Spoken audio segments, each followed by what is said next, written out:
Hey guys, it's Bridget with San Diego Seed Company, and today I'm going to talk to you about fall flower gardening, okay? Now, this is specifically for zone 9 and 10, so I'm going to give you guys some pro tips I've learned along the way to really establish beautiful plants in the fall, through the winter, and through the spring here in zone 9 and 10. Before we jump into that, please hit the like button if you like what we do, and hit the subscribe button if you want to be notified anytime we put out a video. So let's jump into it. So I'm in a nice little patch of wildflowers we have here that they're actually seeding, which is fabulous because the seeds are just gonna go everywhere in the garden, and I am okay with that because once we get seasonal rains, they'll naturally pop up and I don't have to do any work. I like that. That's a good way to get a beautiful garden full of flowers. Now, fall here in zone 9 and 10 is hot, it is dry, and it is a really hard time to be in the garden. And we know that. However, if you are willing to take a little bit of extra work and start some of your flowers in the fall and let them overwinter, your reward will be massive. So the reason why we start a lot of flowers in the fall here on our farm and we let them overwinter is because the winter temperatures are really mild, they're really cool, we get free rain from the sky, imagine that. And the plants are able to really produce and grow a massive root system, which allows for more bloom. So these flowers we have here, we actually started these in the fall of last year, planted them out midwinter, and just let them grow like crazy. They get very little extra irrigation because their roots are so deep that they're really going down 12, 18, 20 inches down into the ground to where moisture resides for a longer period of time. So what happens is they don't wilt as much. We have way more blooms. They just end up being way happier plants. Now let's talk about some good candidates for planting now and transplanting out midwinter. Keep in mind if you're in an area that's high elevation or that gets frost, maybe you'll want to use row cover or protect them, or grow them like in a greenhouse like we have here, and then as soon as the threat of frost is gone, you can transplant them out. For us, we start them in the greenhouse and we transplant them out. I mean, last year we did November and it was really great results. So Gaillardia is a really good one. I love this. It's also called blanket flower. It is a profuse bloomer. It just blooms and blooms and blooms, and they're gorgeous colors. This is a really good candidate. Another one, let's see if I have one little last bloom here. These are cosmos, and those are sulfur cosmos, so they're a little bit smaller bloom.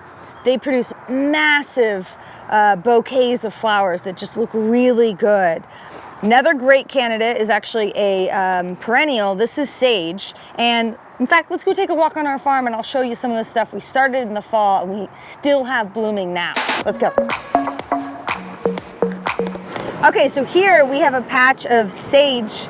We have both our blue sage and our red sage, our scarlet red sage. So this is sage that we planted by seed last fall.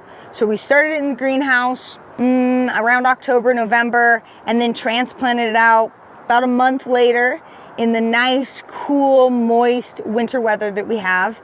And you can see the plants are huge. In fact, I've got to trim it back because I don't have a walkway anymore. It's just fallen this way. Now, these are seeds that we carry that will be perennials in zone 9 and 10. So you can expect to have them for quite a while in your garden if you trim them back and make sure that they are taken care of.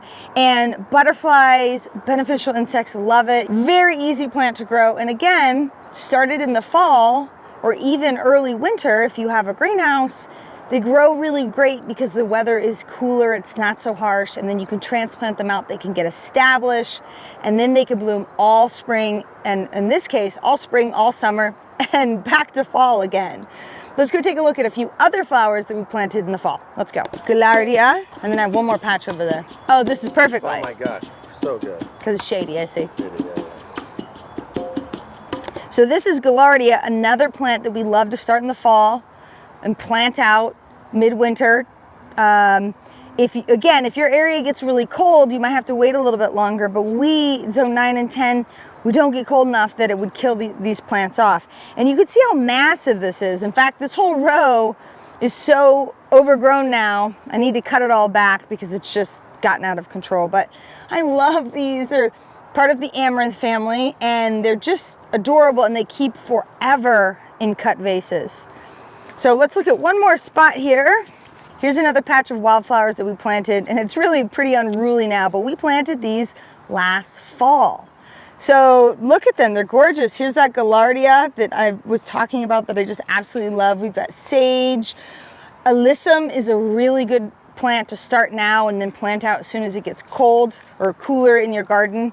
Does really well. Nasturtium is another one. We haven't planted it quite yet, but it's a really good fall, winter flower. So you can see that by letting them establish when our weather isn't so harsh and it's cooler, the root system will get really big and you'll have way more profuse blooms than you ever will if you try to, start them later on and then the weather gets hot again. Okay, so to wrap it up, there's a couple different ways that you can have flowers all the way through the winter, the fall, the winter, and the spring here in zone 9 and 10. You can start them by seed now and put them in little transplants. Let me say that again. You can start them by seed now in little pots, and then you can transplant them out when our weather gets cool. The seasonal rains will really help allow them to get established, and then they'll grow and they'll bloom all through winter into spring and maybe even into summer depending on the variety. Another way you could do that is you could wait for seasonal rains and you could actually broadcast the seed directly into the soil and allow the seasonal rains to really get those seeds to germinate and establish. I do recommend using irrigation because our rain is so sporadic and we're not going to get enough of it consistently, but what rain we do get will really help. Another big tip that I want to give you is don't be afraid to let your plants go to seed. That's what they're meant to do.